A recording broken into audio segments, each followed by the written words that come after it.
Budget की चर्चा हुई। ठीक है, इन्होंने कहा मिडिल क्लास के लिए ये जो टैक्स का स्लैब है इसको 12 लाख तक कर दिया, 12 लाख तक मुफ्त है, टैक्स नहीं होगा। ठीक है, लेकिन कोई इनसे पूछ रहा है कि कितने लोग इस देश में, कितने लोग टैक्स भरने लायक हैं? कितने लोग इतना कमा भी रहे हैं कि वो टैक्स भरेंगे, कि वो 12 लाख रुपए कमा पाएंगे एक साल में? मैं बताती हूं, 7 करोड़ लोग, लेकिन 135 करोड़ जनता टैक्स नहीं भर पा रही है। 135 करोड़ जनता इतना कमा ही नहीं पा रही है।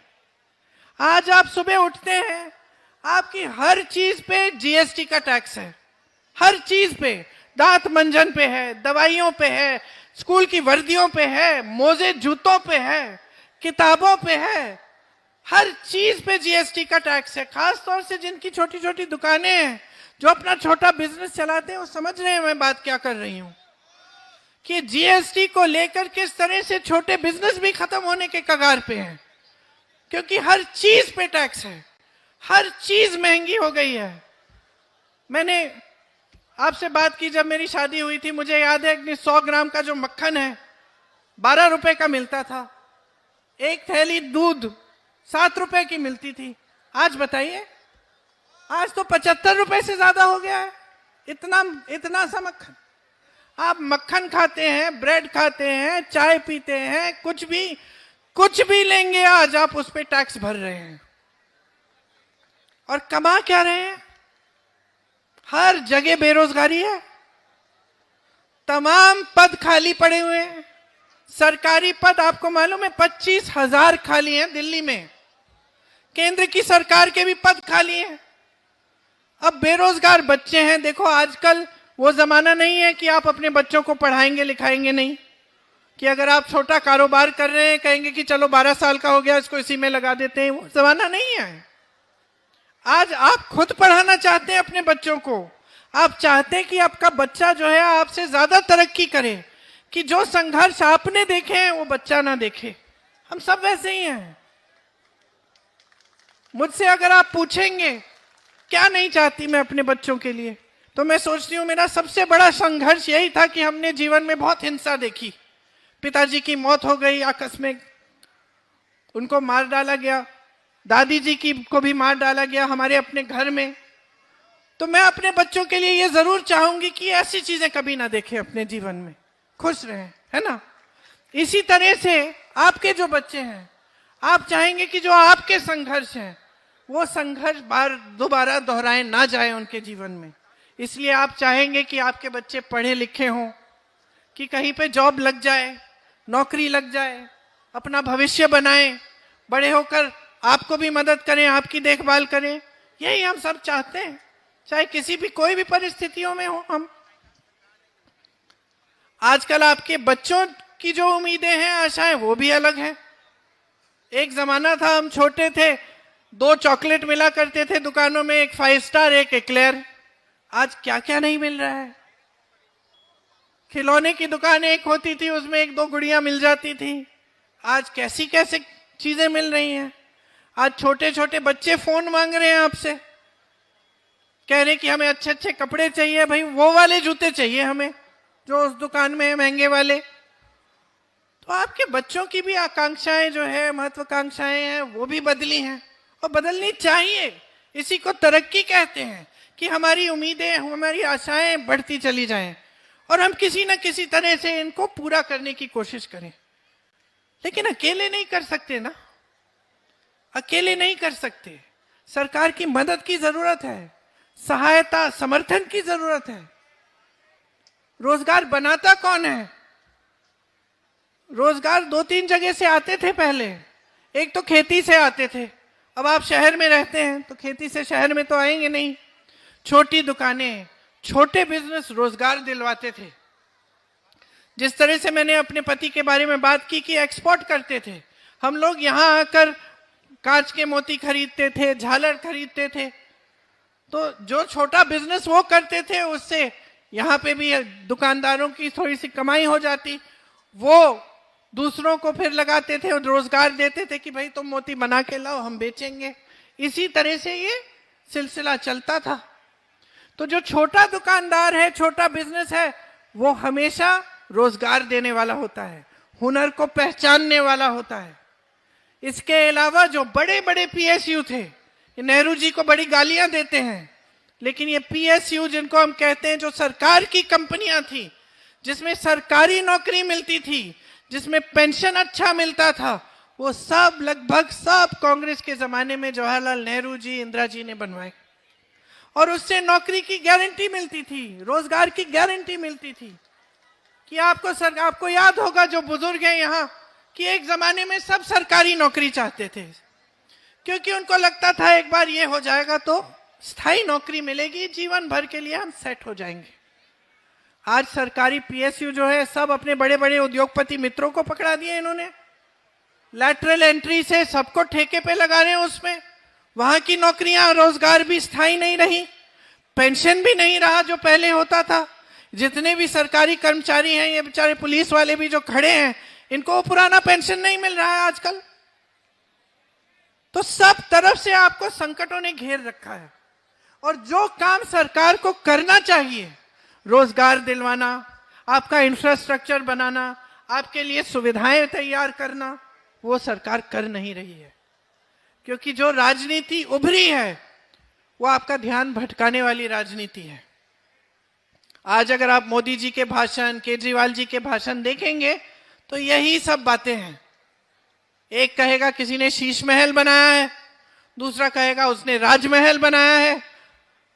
लूटा तो दोनों ने है ना। और क्या आपकी इश्यूज ये हैं, शीश महल, राजमहल, कि आपका इशू ये है कि अपने बच्चों को पढ़ाना है, महंगाई से कैसे बचेंगे हम? आज पूरी बजट की चर्चा में संसद में महंगाई की एक बात नहीं की इन्होंने, एक बात नहीं की, एक बात नहीं की कि किस तरह से इस महंगाई को कम करेंगे। पहचान भी नहीं रहे हैं कि आपका संघर्ष क्या है। आज के जो बड़े बड़े नेता हैं, जो सत्ता में बैठे हैं, वो पहचान ही नहीं रहे हैं कि देश की जनता पर क्या गुजर रही है। आप संघर्ष कर रहे हो, रोज रोज सुबह उठते हो, काम पे जाते हो, रात तक रुकते नहीं हो। मेरी बहनें, आप भी काम पे जाती हो, जॉब करती हो, कुछ भी करती हो, घर आके आप घर संभालती हो, किचन में जाती हो, रसोई में जाती हो, खाना पकाती हो, बच्चों को संभालती हो। आपका काम तो सबसे अंत में रुकना है, जब सब सो जाते हैं तब आप सोती हो। कोई पहचान रहा है आपके संघर्ष को? चुनाव के समय कह देते हैं कि इतना देंगे, उतना देंगे, फिर उसके बाद क्या होता है? कहना आसान है बहनों और भाइयों, करके दिखाना अलग बात होती है। कांग्रेस की जितनी भी सरकारें हैं, आप देखिए, हर प्रदेश में, कर्नाटक की सरकार में दे रहे हैं हर महीने महिलाओं को पैसे, हर महीने महिलाओं के जेब में। हिमाचल में 1500 रुपए, कर्नाटक में 2000 रुपए, झारखंड में 2500 रुपए हर महीने जा रहे हैं, क्योंकि आपके संघर्ष को पहचान रहे हैं। आज ये लोग सब कह रहे हैं 500 रुपए में गैस सिलेंडर, तो दिया क्यों नहीं? आपकी सरकार थी, 10 सालों से आपकी सरकार चल रही है, केंद्र में मोदी जी, दिल्ली में केजरीवाल जी। तो अगर आप 500 रुपए का सिलेंडर दे सकते थे, तो आज क्यों जागे हैं? पहले दे देते। अगर आपको देने थे महिलाओं को हर महीने कुछ पैसे, तो आज क्यों जागे हैं? पहले से देते। मैं बताती हूं किस लिए जागे, क्योंकि चुनाव आ रहा है। देखिए चुनाव के बाद क्या होता है, देखिए, पूछिए इनसे। मैंने राजस्थान की कांग्रेस की सरकार में देखा, 25 लाख तक का इलाज मुफ्त में दे रहे थे।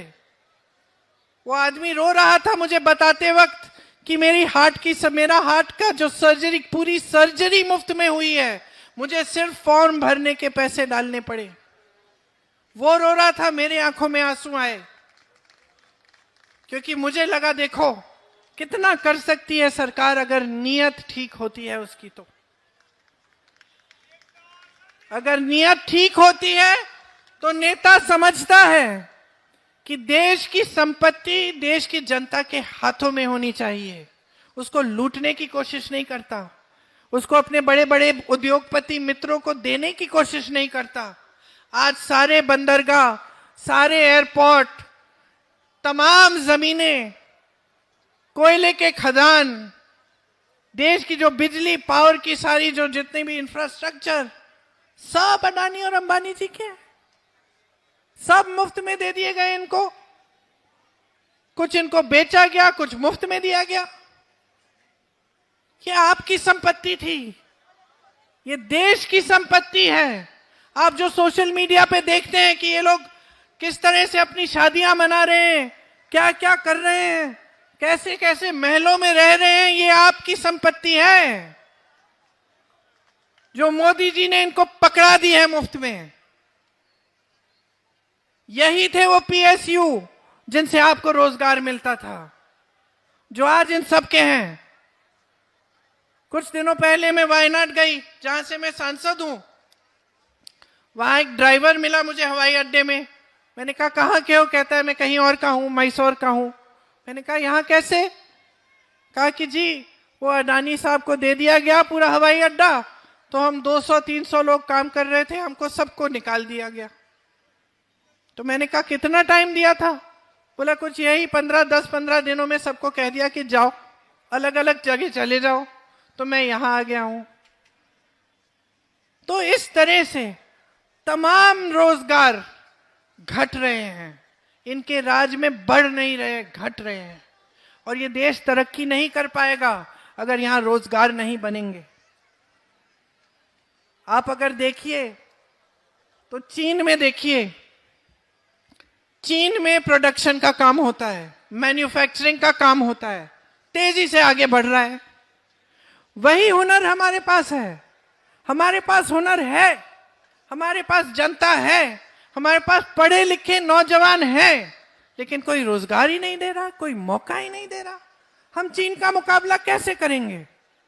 हम कर सकते हैं, हम में क्षमता है, हमारी जनता में क्षमता है, लेकिन जो सरकार है उसकी पॉलिसी ठीक होनी चाहिए, विजन होना